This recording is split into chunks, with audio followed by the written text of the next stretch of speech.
We look at the modern world around us and marvel at our incredible achievements. Our towering skyscrapers, space exploration, and complex technologies make us feel incredibly advanced. We naturally assume that we are smarter, faster, and more evolved than ancient humans. We feel superior because we hold the sum of human history in our hands. But from a biological standpoint, this sense of superiority is entirely an illusion. Our biological hardware, the physical capacity of our brains, has not changed for millennia. Anatomically modern humans from 50,000 years ago had brains identical to ours today. If you were to transport a baby from the Stone Age to our time and raise them in a modern home, they would easily adapt to our world.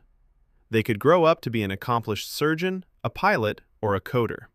The brain's hardware is exactly the same. Only our cultural software has changed. An ancient human had to figure out the basic physics of the wheel. Today, we build electric vehicles by combining thousands of pre-existing, refined technologies. We do not reinvent the wheel, we simply inherit its complete blueprint. For roughly 96% of our history, humans lived as nomadic hunter-gatherers. Our survival depended on walking 10 to 20 kilometers every single day. We moved constantly, chasing migrating herds and foraging for seasonal wild plants. Then, 12,000 years ago, we made a discovery that changed everything. That monumental discovery was agriculture, the deliberate planting and cultivation of crops. For the first time, humans learned to grow their own food systematically. We domesticated animals, bred them for resources, and secured a reliable food supply. We learned to store surplus harvest, shielding ourselves from the threat of winter. This simple agricultural shift allowed us to stop moving and settle down permanently. Without farming, there would be no cities, no governments, and no universities. As villages grew into towns and cities, a brand new social dynamic emerged. Living in close proximity meant that new ideas could spread exponentially faster. Libraries, forums, and town squares became physical hubs for intellectual exchange. In a nomadic tribe, every individual had to know how to do everything. But city life introduced specialization, allowing individuals to master a single craft. Specialization meant society as a whole became vastly more productive and efficient. Yet, this division of labor had a fatal flaw: the vulnerability of memory. If a brilliant healer died without an apprentice, their life-saving knowledge was lost. The invention of writing solved this crisis, giving knowledge a permanent home. Now, complex information could survive completely intact long after its creator passed away. Books preserved history, mathematics, and science for thousands of future generations. We could finally build a stable platform of reliable truth. With written records, humanity slowly walked away from pure superstition and myth. We developed a systematic way of observing the natural world around us. The scientific method emerged: observation, careful experimentation, and rigorous verification. If a discovery could not be replicated by others, it was rejected. This commitment to objective truth transformed how we fought diseases. Consider how fragile life used to be. Before the 20th century, a minor scratch from a thorn could lead to a fatal bacterial infection. A simple tooth abscess was often fatal. Today, antibiotics, modern vaccines, and sterile surgeries shield us from those threats. Advanced diagnostics can identify diseases before we even feel their symptoms. But our greatest life-saving achievement isn't found in a hospital room. It is clean, treated municipal water delivered directly to our homes. Before water treatment, waterborne diseases routinely devastated entire city populations. Modern filtration silently saves millions of human lives every single year. And then, we learned to harness the power of electricity. Electricity fundamentally rewrote the schedule and limits of human productivity. Night satellite footage of the Earth shows continents glowing with light grids.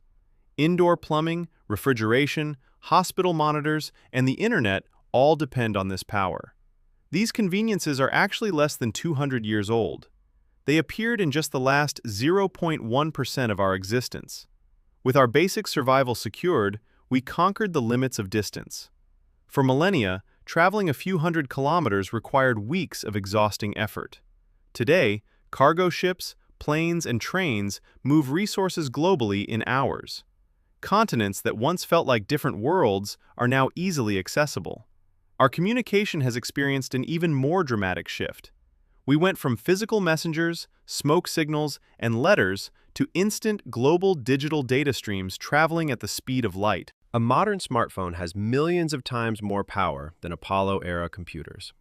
The internet has effectively become the largest collective library ever constructed. Knowledge that once required years of research is now accessible in seconds. This access has fundamentally leveled the playing field of human education. Modern children do not just learn to hunt, build, and survive, they study the fundamental laws of physics, genetics, and global economics. Each generation starts with the completed homework of the generation before it. We stand firmly on the shoulders of giants to look further ahead. This inherited foundation allows us to address massive global challenges. We can solve problems that our ancestors could not even conceptualize.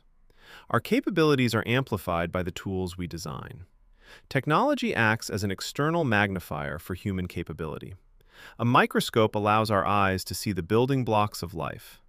Deep space telescopes let us peer at galaxies billions of light years away.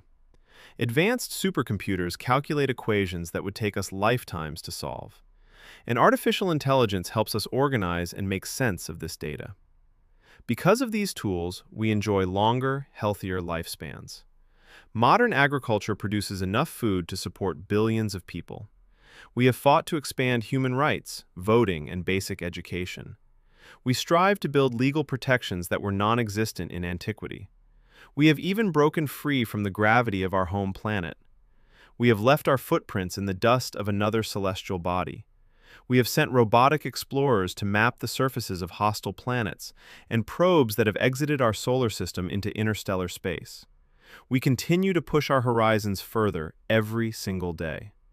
But how did we truly manage to build all of this? The answer is simple.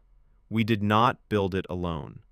No single human could build modern civilization from scratch.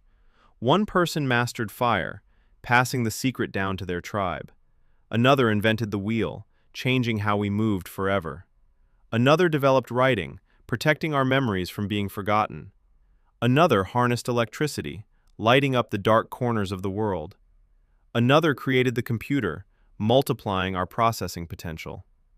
Another established the global internet, linking our minds together. And today, we develop AI to assist our collective productivity.